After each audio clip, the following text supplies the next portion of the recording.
ஸ்ரீ சிவசங்கரா தேவனே, ஸ்ரீ சிவசங்கரா தேவனே. சங்கரம் சிவசங்கரம். Question from Sainathan Sivasankar. தாங்கள், நான் சங்கை ஏந்த மாட்டேன், சக்கரத்தை தாங்க மாட்டேன், அன்பை மட்டும் ஆயுதமாக வைத்து யுக காரியத்தை செய்வேன் என்று யாரையும் இதை செய் அதை செய் என்று சொல்லாமலே தங்களை நம்பி வந்தவர்களை அடுத்த அடிக்கு அழகாக எடுத்து செல்கிறீர்கள். தங்கள் வழிமுறையை விளக்கவும். இது எக்ஸாமினேஷனில் விளக்குக அப்படின்னு வரும், அந்த மாதிரி கேள்வி இது. சங்கை ஏந்த மாட்டேன், சக்கரத்தை தாங்க மாட்டேன்னு சொல்கிறது ட்ராமாவில் சினிமாவில் வந்து நீங்கள் பார்க்குற கிருஷ்ணர் அவர் சங்கு சக்கரெல்லாம் வச்சுருப்பார், அந்த அர்த்தத்தை சொல்கிறோம். இல்லைன்னா நான் சங்கையும் சக்கரத்தையும் தாங்கி தான் இருக்கிறேன். என் கையிலேயே சங்கு இருக்கும், சக்கரம் இருக்கும், மீன் இருக்கும், 10 அவதாரத்துக்குள்ளே எல்லா ரேகையும் இருக்கும். வேல் மயில் இருக்கும். முருகர் வேல் வச்சுட்டு இந்த இடத்துல நிற்பார். ஸோ இங்கே இல்லாதது இல்லை. பைபிளில் வரும், இவன் என்னுடைய ஒரே பேரான மைந்தன் என்று உலகம் இவனை அடையாளம் தெரிந்து கொள்ளும் படிக்காய் நான் அவன் கையை முத்தரித்து அனுப்புகிறேன்றார். So I have the stamp of God on my hand, all the gods in one. எல்லாரும் ஒரே கையில் இருக்கிற மாதிரி ஒரு அவதாரம் இது. அதனால் தாங்க மாட்டேன்னாக்கா இல்லைன்னு அர்த்தம் இல்லை, இருக்குது. But I need not physically materialistically carry those instruments. This is Kaliyuga, அதுக்கெல்லாம் இங்கே தேவைப்படாது இல்லையா? ஒரே ஒரு ஆட்டம் பாம்பு போட்டு உலகத்தையும் அழிக்கக்கூடிய காலத்தில் நீ வேலு வில்லு அம்பெல்லாம் வச்சுக்கிட்டு என்னத்தை சண்டை போட முடியும்? ஸோ சங்கல்ப மாத்திரத்தில் நடக்க வேண்டிய விஷயங்கள் இதெல்லாம். ஒன்று. ரெண்டாவது என்ன கேட்டோமா கேள்வி? இதை செய் அதை செய் என்று சொல்லாமலே தங்களை. இப்போது இங்கே நீங்கள்லாம் இருக்கீங்க, நம்ம காஞ்சிபுரம் சாரு, அவங்க ஒய்ஃபு, அவங்க ஃபேமிலி எல்லாம் வந்தாங்க. இவங்கெல்லாம் எவ்வளோ வருஷமாக எங்கிட்ட இருக்காங்க. அவர் பாபாதாசன் பேரையே வச்சுக்கிட்டு என்னை பற்றி நிறைய எழுதியிருக்காரு, கவிதைகள் அது இதெல்லாம் நிறைய எழுதியிருக்காரு. இப்போ கொஞ்சம் ஏஜ் ப்ராசஸ் எல்லாருக்கும் தான் உண்டு. ஸோ இப்போ தான் வந்து போனாங்க, ஒரு 2 வீக்ஸ்க்கு முன்னாடி வந்து போனாங்க. இன்றைக்கி திருப்பி வந்திருக்காங்க. ஏன்னா அவங்க பேரம் அகமதாபாத்லேருந்து வந்திருக்கான்ட்டு திருப்பி கூட்டுன்னு வந்திருக்காங்க. ஸோ எவ்வளோ வருஷம் அசோசியேஷன். காஞ்சிபுரத்தில் ஒரு தடவை நான் கைலாச யாத்திரை போயிட்டு வந்தேன்னு சொல்லிட்டு பெரிய விழா எடுக்கணும்னு ஆரம்பித்தாங்க. இப்போ இவர் தான் வந்து நாங்கள் நடத்தலான்னு சொல்லி நடத்துனாங்க. பயங்கர க்ரௌடு வந்துச்சு. அது என்னுடைய one of the best speeches. காஞ்சிபுரத்தில் நான் கொடுத்த ஸ்பீச்சு அது ஆன உடனே ஒரு போலீஸ் இன்ஸ்பெக்டர் வந்தார். சார், நான் இவ்வளோ வருஷமாக இருக்கேன், இந்த மாதிரி ஒரு ஸ்பீச் நான் கேட்டதே கிடையாது சார் அப்படின்னு சொல்லி சொன்னார். ஏன்னா அது நிஜமாகவே ஒரு டிஃப்ரெண்ட்டான ஸ்பீச்சு. அப்போ அதில் நான் என்ன சொன்னேன், காஞ்சிபுரம் என்பது கண் கொடுத்த ஊர், மண் கொடுத்த ஊர், பண் கொடுத்த ஊர், இப்படி வரிசையாக அடிக்கிட்டு அதுக்கெல்லாம் விளக்கம் சொல்லிக்கிட்டே போனேன். இப்போ காஞ்சிபுரத்தில் சுந்தரமூர்த்தி நாயனார் இருக்கார் இல்லையா, அவருக்கு அங்கே போய் தான் ஒரு கண்ணு கிடைக்கிது. கம்பன் எம்மானை பாடி யாம் கண் பெற்றவாரேன்னு சொல்லி அங்கே ஒரு கண்ணு கிடைக்கிது அவருக்கு. அதே மாதிரி வேதாந்த தேசிகர்னு ஒருத்தர் இருந்தார். வேதாந்த தேசிகர் அங்கே இருந்தார். அதுக்கு அப்புறம் வர ராமானுஜருடைய சிஷ்யம் ஒருத்தன் கூறத்தாழ்வான்ட்டு இப்போ அந்த கிருமி கண்ட சோழன்றவன் இவர் தான் ராமானுஜர் நினச்சி இவர் கண்ணை குத்திடுறான். அப்போது பின்னால் கர்நாடகாவிலெல்லாம் சுற்றிட்டு ராமானுஜர் வந்து என்னால் தானே உன் கண்ணு போச்சு, நீ காஞ்சிபுரத்துக்கு போய் அங்கே வேண்டு, நானும் உனக்கு ஆசீர்வாதம் பண்ணுறேன்னாரு. இப்போ காஞ்சிபுரத்தில் வந்து இவருக்கு கண்ணு கிடைக்கிறது. யார்? கூறத்தாழ்வானுக்கு கண்ணு கிடைக்கிறது. அவர் ஊரே காஞ்சிபுரத்துக்கிட்ட இருக்கிற கூரமன்ற ஊர் தான். ரொம்ப பெரிய நிலையை அடைஞ்சவர். அவரும் அவங்க மனைவியும் எல்லாத்தையும் விட்டு ராமானுஜர்கிட்ட சரண்டர் ஆகலான்ட்டு நடந்து வர்றாங்க காட்டு வழியில். அந்த மாதிரி இப்படி எப்படி பார்த்துக்கினே வருது. கேட்குறாரு, என்ன நம்ம தான் எல்லாத்தையும் விட்டு போகிறோமே. இல்லை, நீங்கள் என்னந்தாலையும் ஒரு செல்வ செழிப்பில் இருந்தவர், உங்களுக்கு சாப்பிட்றதுக்கு மாத்திரம் ஒரு தங்கத்தட்டு நான் எடுத்துன்னு வந்துக்கிறேன். இன்னுமா உனக்கு தங்கத்தை பற்றி மரியாதை தெரியுது? ஓடும் செம்பொன்னும் ஒக்கவே நோக்குவார், அதுதான் ஐஎஸ் தூக்கி போட்டு தங்கத்தட்டுன்னு சொன்னவர். அந்த அளவுக்கு பெரியவர். அவருக்கும் காஞ்சிபுரத்தில் வந்த உடனே கண்ணு கிடைக்கிறது. நம்ம சுந்தரமூர்த்தி நாயனாருக்கும் அங்கே தான் கண்ணு கிடைக்கிறது. அதே மாதிரி கணிகண்டன் ஒருத்தர் இருந்தான். அந்த நாட்டினுடைய ராஜா என்ன பண்ணுறான், என்னை பற்றி பாடுன்னு சொல்கிறான். இவர் அதெல்லாம் பாட மாட்டேன் அப்படின்னு. அப்போ நான் என் நாட்டை விட்டு போன்றான் அந்த ராஜா. இவர் போகிறாரு. அவர் பின்னால் அவருடைய குருநாதரும் போகிறாரு. அதை பார்த்த உடனே குருநாதர் சொல்கிறாரு, கணிகண்ணன் போக்கொழிந்தான் காமரு பூங்கச்சி மணிவண்ணா நீ பையனாக பாய் சுருட்டி வாங்குறார். இந்த காஞ்சியில் இருக்கக்கூடிய வரதராஜா, நீ கூட நான் பையனாகம்னா நாகம் இருக்கு இல்லையா, அசேஷம் அந்த பாய் சுட்டின்னு பின்னால் வான்னு.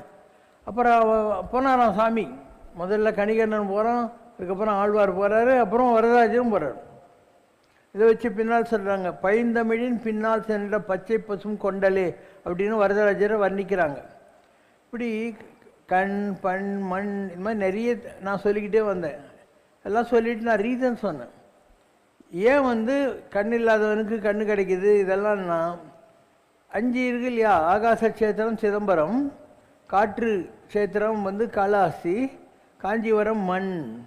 அதனால் மண்ணில் தானே உங்கள் உடம்பு செஞ்சாங்க, அதனால் ஸ்பேர் பார்ட்ஸ் பண்ணுறாங்க அந்த ஊரில் தான்.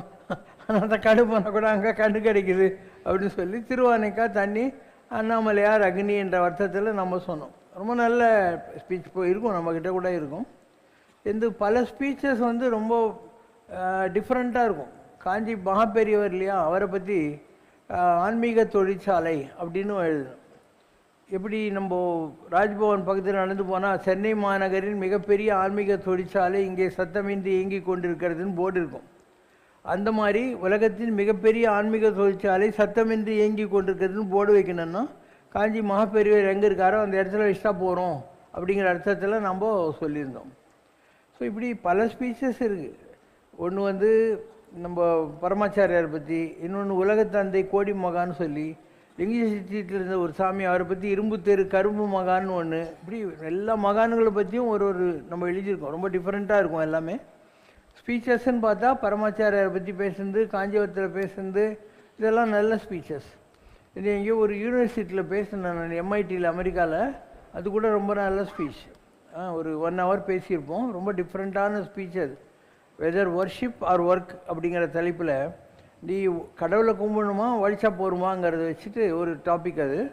Is it work and worship, work or worship, work for worship, work as ஒர்ஷிப்னு சொல்லி அந்த 4த்துக்கும் 4 விதமான வழிகள் சொல்லிக்கிட்டே வந்தோம் நாம். இப்படி பல ஸ்பீச்சஸ் எல்லாம் கொடுத்தோம். ஜனங்களுக்கு இதில் இன்ட்ரெஸ்ட் இல்லை. ஜனங்களுக்கு எல்லாம் இந்த செல்ஃபோனில் மாட்டின்னு இருக்குதுங்களா, அதனால் இப்போது யாரும் பழக்கத்தில் இல்லை. இந்த ஸ்பீச்சு இதெல்லாம் கேட்கறதுக்கு ஒன்றும் இல்லை. Question from Govindan sir. பகவத்கீதையில் பகவான் கிருஷ்ணர் சொல்லும் நான் என்ற வார்த்தையும், ராமாயணத்தில் ஆஞ்சநேயர் அன்னை சீதா தேவியை முதலில் பார்த்த வானரம் நான் தான் என்று ஸ்ரீ ராமபிரானிடம் சொல்கிற வார்த்தையும் ஆன்மீக ரீதியில் ஆத்ம ஞானமா அல்லது ஒரு தனி மனித ஈகோவா? ஆத்ம ஞானம் பெற்ற தங்களை போன்ற மகான்கள் நான் என்ற வார்த்தையை சொல்வதற்கும் உடல் ரீதியில் ஒரு தனி மனிதன் நான் என்ற அகந்தையோடு சொல்வதற்கும் என்ன வேறுபாடு? அவங்களுடைய டீப் அண்டர்ஸ்டாண்டிங் ஆஃப் ஆன்மீகம்.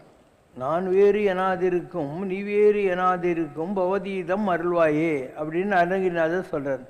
முருகா, நான் வேறு இல்லை நீ வேறு இல்லை, அந்த உயர்ந்த எண்ணங்களை நீ எனக்கு கொடுப்பாயாக அப்படின்னு. கதிர்காமத்துக்கு போகிறாங்க அருணகிரிநாதர். அங்கே இருக்கக்கூடிய முருகனை பார்த்துட்டு மாறு மேலே மாலை போட்டுனுக்கிறல்ல, அது நம்ம கொஞ்சம் கொடுன்றார். என்னடா இது, ஆடையிலே என்னை மணந்த மணவாளா அப்படின்னு வள்ளலார் போன்றவங்க உன்னுடைய சின்ன வயசுலேயே மாலைகளை அணிஞ்சிக்கிட்டு என் அலங்கள் அணிந்தார், நான் கொடுக்குற மாலையை கூட போட்டுக்கோன்னு சொன்னாங்களே. இந்த அருணகிரிநாதர் முருகன்கிட்ட போயிட்டு உன் மாறு இருக்கிற மாலையை எனக்கு தாண்டார், நீ மார் தங்கு தாரை தந்த அருள்வாய்ங்கிறார். உன் மாறு மேலே இருக்குல்ல மாலை, அது எனக்கு கொடுன்றார். எல்லோரும் ஏன் அப்படி கேட்குறேன்னா அவர் சொல்கிறாரு, இவ்வளோ பெரிய உலகத்தில் நீ ஒருத்தந்தான் நான் தாண்டா கடவுள்னு சொல்கிற, இறைவன் நான் என்று மா தட்டும் பெருமாளே நின் மார் தங்கு தாரை தந்த அருள்வாயே. இவ்வளோ பெரிய உலகத்தில் நீ ஒருத்தந்தான் தில்லா நான் தாண்டா கடவுள்னு சொல்கிற, அதனால் அந்த மாறு மேலே இருக்கிற மாலை மேலே எனக்கு மரியாதை வந்துடுச்சு, அதனால் கொடு அப்படிங்கிற வார்த்தையை அவர் பயன்படுத்துகிறார். அதனால் ஹவு டு யூ அப்ரோச்ன்றது தான் வாழ்க்கை என்பது. ஒரு கல்லை நீ புள்ளியாராகவும் பார்க்கலாம், கல்லாகவும் பார்க்கலாம். உன்னுடைய பார்வை தான் அந்த அதுக்கு ஒரு சாரத்தை கொடுக்கறது, ஒரு எசன்ஸை கொடுக்கறது உன்னோட அப்ரோச். நீ எந்த அளவுக்கு அந்த விஷயத்தை பிடிச்சிக்கிட்டு இருக்கங்கிற மாதிரி. அதனால் ஆன்மீகத்தில் எத்தனையோ நிலைகள் இருக்கின்றன. அத்தனை நிலைகளுக்கும் அவரவர்களுடைய மனோபாவம் தான் காரணம். அவரவர் இறையவர் குறைவிலர் இறையவர். நீ எந்த கடவுளை கும்பிட்டாலையும் அதில் ஒரு குறையும் கிடையாது. அவரவர் தத்தம தெரிவகை சென்று அடைய நின்றனரே, அவரவர் விதி வழி அடைய நின்றனர். ஒவ்வொருத்தருக்கும் ஒரு விதி இருக்குது, அந்த ரூட்டில் போய் கடவுளை அடைவாங்க. எந்த கடவுளிலையும் எந்த குறையும் இல்லை அப்படின்னு அர்த்தம். அப்போ விதி வழி அடையன் என்றனரே நான், நீ முற்பிறவிகளில் எந்தெந்த கடவுளை கும்பிட்டியோ அந்த கடவுள்கிட்ட இந்த பிறவிலையும் உன் மனசு போகும். இதுக்கு முன்பிறவியில் நீ முருகனை கும்பிட்டுருந்தேனாக்கா இந்த பிறவியில் முருகன்கிட்ட போகும். பெருமாளை கும்பிட்டா, அம்பாளை கும்பிட்டா, சிவனை கும்பிட்டா உனக்கு அந்தந்த எண்ணங்கள் வரும். இன்னொன்று, உன் ஜாதகத்தில் சில கிரகங்கள் நல்லா இருக்கும். இப்போ யார் ஜாதகத்தில் சந்திரன் நல்லா இருக்கோ அவங்க சிவ பூஜை பண்ணுவாங்க. நான் திங்கட்கிழமை நான் சந்திரனுக்கு உள்ளது. அடுத்தது செவ்வாய்னா ஆஞ்சநேயர், முருகர் இந்த மாதிரி தெய்வங்களை கும்பிடுவாங்க. புதன் நல்லா இருந்தால் பெருமாளை கும்பிடுவாங்க. நாராயணன் 4 பேர் புதனுக்கு. குரு நல்லா இருந்தாக்கா ஸ்ரீடி பாபா, ராகவேந்திர சாமி, பரமாச்சாரியார், தட்சிணாமூர்த்தி, நரசிம்மர் இந்த மாதிரியான கடவுள்களை கும்பிடுவாங்க. சுக்கிரன் நல்லா இருந்தாக்கா அவங்க வந்து அம்பாள் கும்பிடுவாங்க. சனி நல்லா இருந்தாக்கா வெங்கடாஜலபதி, நரசிம்மர், ஆஞ்சநேயர் இந்த மாதிரி கடவுளை கும்பிடுவாங்க. சூரியன் நல்லா இருந்தால் டைரெக்டாக சூரியனே கும்பிடுவாங்க. அக்பர் பாஷாலாம் மொட்டை மாடியில் நின்றுட்டு தீன் இலாஹி அப்படின்னு சொல்லி சூரியனே கும்பிட்டுட்டு ஒரு புதிய மதத்தை கூட கண்டுபிடிச்சான். அதனால் உங்கள் ஜாதகம் ஒரு காரணம். அந்த ஜாதகம் ஏன் அந்த கிரகங்களுடைய அமைப்பில் வருதுன்னா, நீ போன பிறவியில் போட்ட விதை இப்போ உங்கள்கிட்ட முளைச்சிருக்குங்கிற மாதிரி. அதனால் கும்பிட்றதுக்கு கூட எல்லாத்துக்கும் காரண காரியங்கள் இருக்குது. கும்பகர்ணன் சொல்கிறான், கும்பகர்ணன்கிட்ட விபீஷணன் சொல்கிறான், நான் பாரு சேம் சைட் கோல் போட்டு அண்ணனை விட்டு அவர்கிட்ட போட்ட ராமர்கிட்ட நீ கூட வந்துரு அப்படின்னு அவன் சொல்கிறான். கூடும் அன்பினில் கும்பிடலே அண்டி வீண்டும் வேண்டா விருப்பில நாயினேங்கிறான். எனக்கு கும்பிடணும் அவ்வளோதான், எனக்கு மோட்சத்தை பற்றியெல்லாம் கவலை இல்லை அப்படின்னு சொல்லிட்டு சொல்லுவான். கும்பிட்டு உயிலேன் நானுன்னுவான். அப்படியெல்லாம் கும்பிட்டு நான் உருப்பட்டு உன்ன மாதிரி ஆள்காட்டி வேலை செஞ்சு லங்கா பிரிக்க ராஜா ஆகணுன்ற எண்ணம் எனக்கு இல்லை. கும்பிட்டு உயிலேன் நான் அப்படிங்கிற வார்த்தையை அவன் பயன்படுத்துவான். அதனால் தெய்வத்தை ஒரு அன்புக்காக கும்பிட்றவங்க இருக்காங்க, ஒரு காரியவாதத்துக்காக கும்பிட்றவங்க இருக்காங்க. லட்டு வேணும், பூந்தி வேணும், அது வேணும், இது வேணும்னு கும்பிட்றவங்கலாம் இருக்காங்க. அதனால் எந்த காரியவாதமும் இல்லாத ஒரு ஃப்ரெண்ட்ஷிப், விண்ணோரும் மண்ணோரும் துதித்தாலும் ஓத உதவா ஒரு தோழனுங்கிற மாதிரி கடவுளை ஒரு ஃப்ரெண்டாக வச்சுக்கலாம். குசேலன் கிருஷ்ணர் மாதிரி ஒரு முதலாளியாக வச்சுக்கலாம். ஆஞ்சநேயர் ராமர் மாதிரி ஆண்டான் அடிமைங்கிற இடத்துல வச்சுக்கலாம். காதலனாக வச்சுக்கலாம், மீரா மாதிரி. ஆண்டாளை கணவனாக பார்த்தா அந்த மாதிரி வச்சுக்கலாம். இது உன்னோட பாவம். கடவுளை நீ எந்த பாவத்தில் வச்சாலும் ஒன்றும் ப்ராப்ளமே இல்லை. ஏன்னா அவனுக்கு ரிலேஷன்ஷிப் இல்லை. யார் உற்றார் யார் அயலார், ஏதவன் பேர் ஏதவன் ஊர். அவனுக்கு பேர் எது, ஊர் எது, வேண்டியவங்க யார், வேண்டாதவங்க யார். இப்போ பேராயிரம் பரவி வானூரும் ஏத்தும் பெம்மான், சகசர நாமத்தினால தேவர்கள்லாம் கும்பிடக்கூடிய நிலையில் இருக்கக்கூடிய பகவான் பெரிய ஆள் அப்படின்னு அர்த்தம் அதுக்கு. அதனால் உங்களுக்கே கூட சின்ன வயசில் ஒரு கடவுளை பிடிக்காமல் இருந்திருக்கலாம். அதுக்கப்புறம் கொஞ்சம் மெச்சூரிட்டி வர வர எல்லாம் தான் கரெக்டு, நமக்கு என்ன தெரியும் கடவுளை பற்றி ஆராய்ச்சி பண்ணுறதுக்குங்கிற மாதிரி இருக்கும். மிக்கு பரந்துளன் ஜோதியான் புகின் அழகு இல்லை. நம்ம உலகம் பூரா இருக்கிற ஜோதி தான் கடவுள்.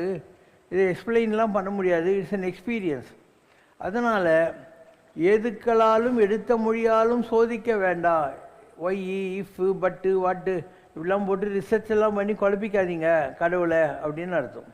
அதனால் அவரவர் தத்தமது அறிவகை, அவனவனுக்கு ஒரு ஐக்கியூ இருக்குது. அந்த ரூட்டில் போய் எந்த கடவுள் வேணாலும் அடிக்கலாம். ஆனால் இறையவர் குறைவிலர், எந்த கடவுள்கிட்டையும் எந்த குறையும் இல்லை அப்படின்னு அர்த்தம். ஸோ இதெல்லாம் மனிதர்கள் அவங்களுடைய கற்பிதத்தினாலே உண்டாக்கி கொண்ட வழிபாட்டு தத்துவங்களே தவிர கடவுளுக்கு எந்த உருவமும் கிடையாது. கடவுள் ஜோதிமயமானவர். அந்த ஜோதி உலகம் பூராவும் பரவி இருக்கு. நீங்கள் பார்க்குற நட்சத்திரங்கள், நீ பார்க்குற சூரியன், சந்திரன் எல்லாமே ஜோதிமயமானது தான். சமரஷ்னால் ஒரு பாட்டு இருக்கும், ஜோதிமயமான இறைவன். ஜோதிமயமான மூர்த்தி சொல்ல இயலுமோ மாபெரும் கீர்த்தி. ஜோதிமயமான மூர்த்தி ஆதி அந்தமில்ல தேவன் உலகின் நீதி தழைக்க வந்த பாலன் இவன். ஜோதி மயமான மூர்த்தி தங்கரதம் ஏறி வருவான், தஞ்சம் என்றார் கருள் தருவான். சிவசங்கர் எனும் நாமம் பெறுவான், பெரும் சாந்தியை உலகிற்கு அருள்வான். புள்ளிமயில் ஏறி பறந்தான், வள்ளி குரமாதை மணந்தான். இதெல்லாம் இருக்குது நம்மக்கிட்ட. பூரண பிரம்மம் அப்படின்னு ஒரு பாட்டு இருக்குது. பூரண பிரம்மம்னா என்ன? இது வரைக்கும் உலகத்தில் வந்திருக்கக்கூடிய பிரம்ம தத்துவத்தில் வந்த எல்லா வடிவங்களும், அது மனித வடிவமாகட்டும் தெய்வ வடிவமாகட்டும், எல்லாமே ஒரே விஷயம்தான். பூரண பிரம்மம்னா all that was created so for அப்படின்னு அர்த்தம். சொல்லுங்க. பூரண பிரம்மமடி சிவசங்கர் பூரண பிரம்மமடி வாரணனும் வடிவேலனுமாகி நாரணன் நான் முகன் நாயகன் சிவன் என்னும் பூரண பிரம்மமடி நீரும் நெருப்பும் நிலமும் இவன் நீலவானமும் நெளிக்காற்றும் இவன் பாரில் தோன்றிய பல்லுயிரும் இவன் படைத்த பின்னும் காக்க நேரில் வந்தான் இவன் காரண காரிய காயமெடுத்தவன் கண்ணின் மணியென நம்மை காப்பவன் தோரணமாய் நம்மை தொடுத்து நகைப்பவன். அந்த காலத்து பாட்டு. இப்போ மண்ணடியில் இருந்தபோது எல்லா ஃபார்மேட்ஸ் ஆஃப் காட் இருக்கு இல்லையா, அதுக்கு எல்லாத்துக்கும் பாட்டிருப்போம். ஐயப்பா தந்தகத்துவம் பார்த்துருப்போம். பாருங்க,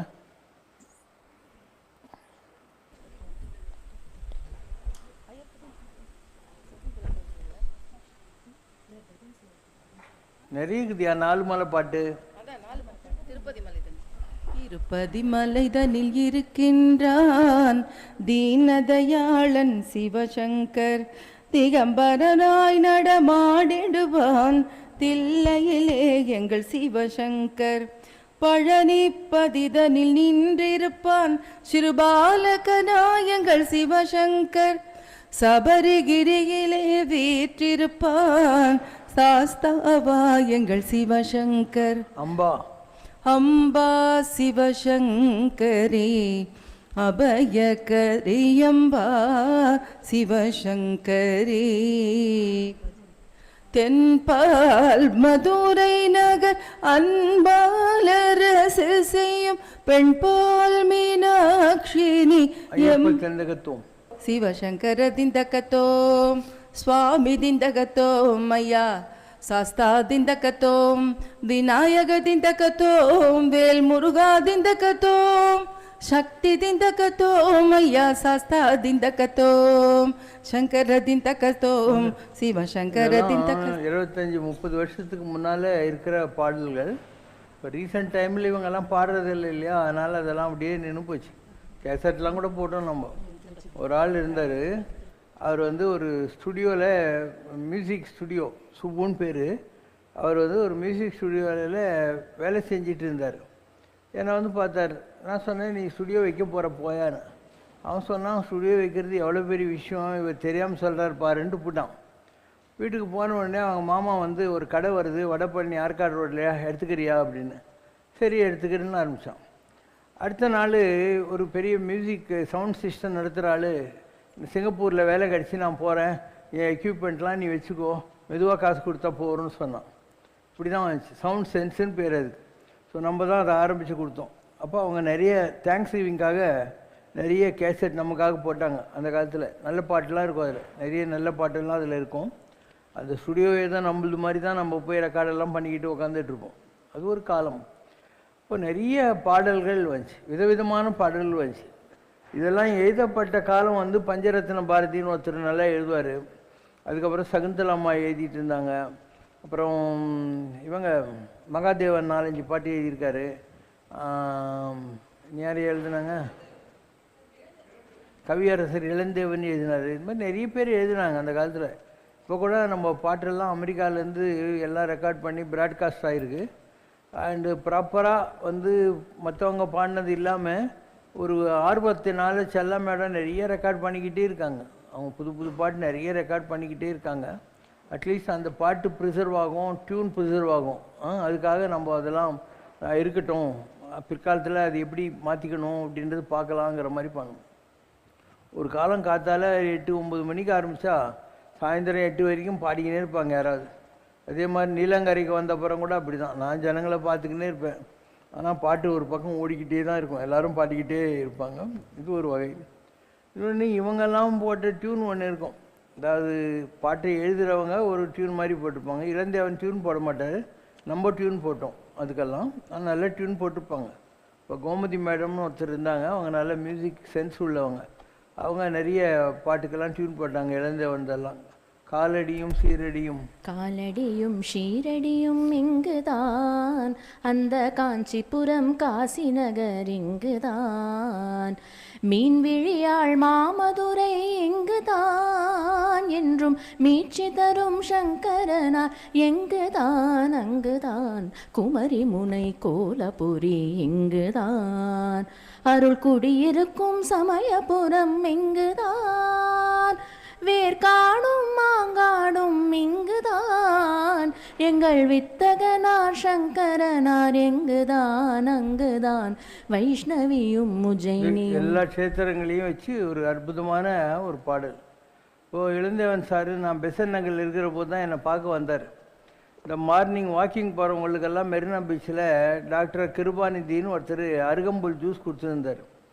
அவருக்கு ஏதோ ஒரு ப்ராப்ளம் இருந்தால் சால்வ் ஆச்சுன்னு இவரை கூட்டின்னு வந்தார் எங்கிட்ட. இப்போ இளந்தேவன் எங்கிட்ட வந்தபோது, எங்கிட்ட உங்களுக்கு கொடுக்கறதுக்கு ஒன்றுமே இல்லை, ஒரு கவிதை மாத்திரம் கொண்டாந்துருக்கேன் அப்படின்னார். அந்த கவிதை தான் வில்லரத்து ராமன் சென்னை வீதி வந்த அற்புதம்.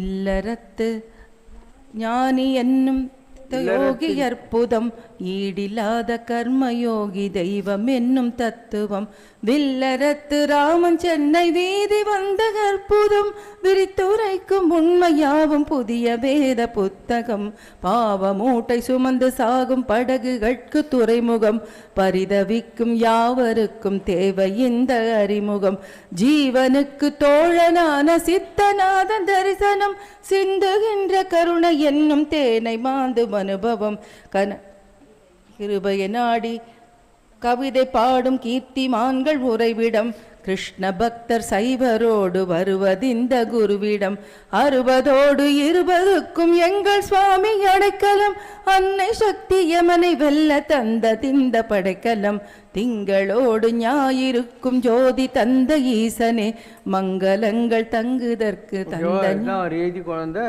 முதல் கவிதை. இந்த உலகத்தில் தெய்வாம்சமாக அவதரித்த ராமபிரான், பகவான் கிருஷ்ணர், இயேசு கிறிஸ்து, முகமது நபி மற்றும் எண்ணற்ற மகான்கள் அனைவருமே ஒரு தாய் தந்தையரின் மூலம் பயாலஜிக்கலாக பிறந்த மனிதர்கள்தான் என்றும், நாம் செய்யும் ஹோமங்களிலும் யாகங்களிலும் படைக்கப்படுகிற அவிர்வாகத்தை தேவலோகத்திலிருந்து வந்த தேவர்களே நேரடியாக பெற்று செல்வார்கள் என்றும் தாங்கள் பல அருளுரைகளில் தெரிவித்திருக்கிறீர்கள். ஆனால் மன்னன் துருபதன் வளர்த்த யாக நெருப்பிலிருந்து பிறந்தவள் திரௌபதி என்கிறதே மகாபாரதம். யாக நெருப்புக்கு ஒரு உயிரை உருவாக்குகிற ஆற்றல் உண்டா? உலகத்தில் ஒரு அட்டாமிக் எனர்ஜி இருக்குது, அதை வச்சு நீங்கள் ஃபுல் மெட்ராஸ் சிட்டிக்கு கரண்ட்டு கொடுத்துடலாம்.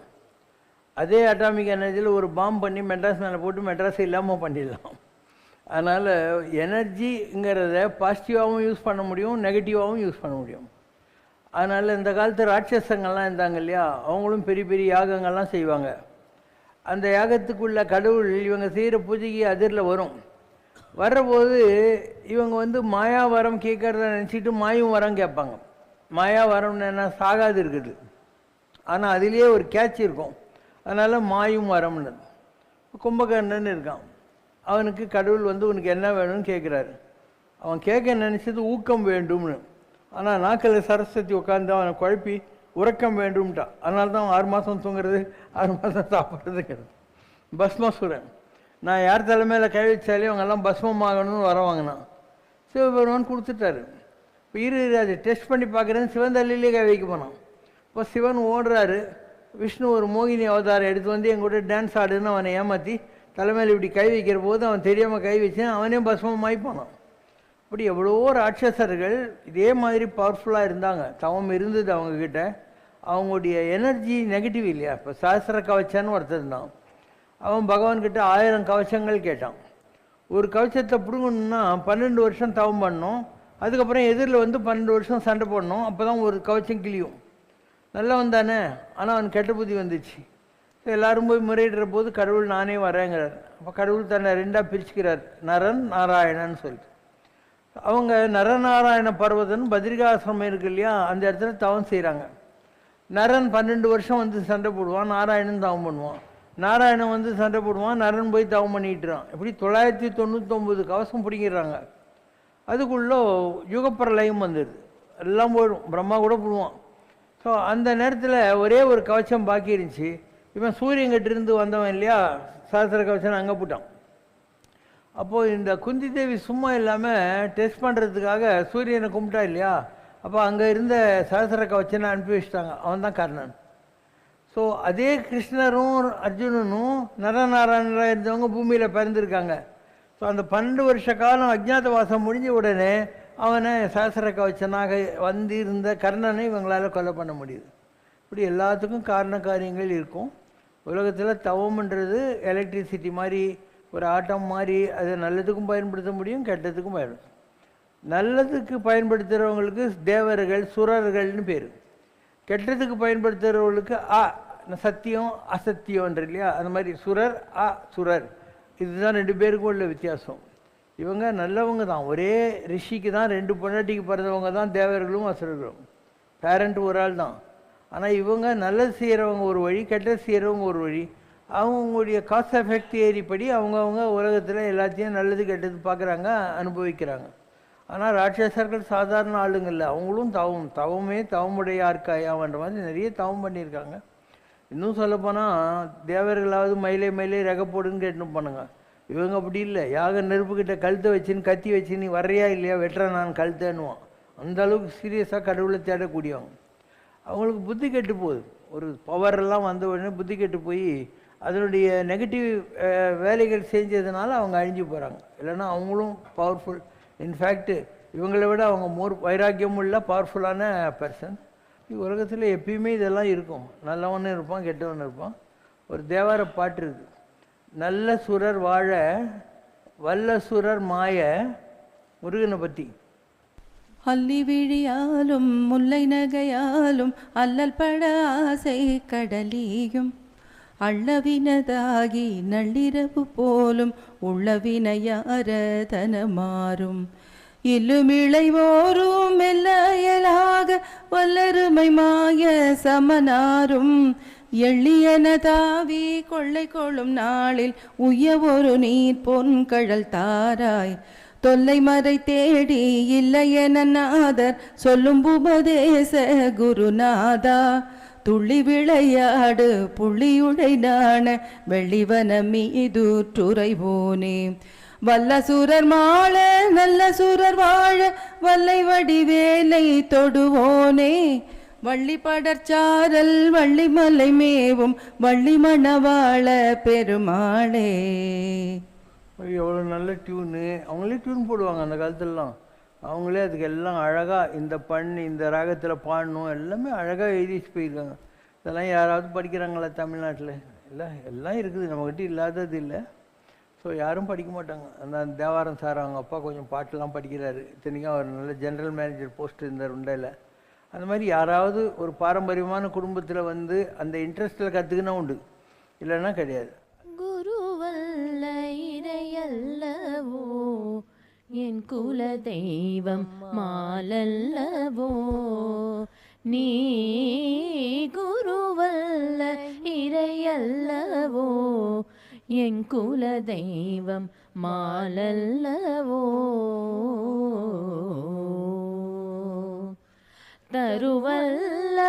தருவல்லவனமல்லவோ தருவல்ல வனமல்லவோ வரம் தரவல்ல பரனல்லவோ நீ குருவல்ல இறையல்லவோ எம் குல தெய்வம் மாலல்லவோ மகனல்ல மகானல்லவோ சிறுமணலல்ல மலையல்லவோ புனலல்ல கடலல்லவோ புனலல்ல கடலல்லவோ வான் புகழ் கொண்ட சிவசங்கர் பாபாவே நீ எந்தன் குருவல்ல இறையல்லவோ எம் குல தெய்வம் மாலல்லவோ நீ குருவல்ல இறையல்லவோ எம் குல தெய்வம் மாலல்லவோ.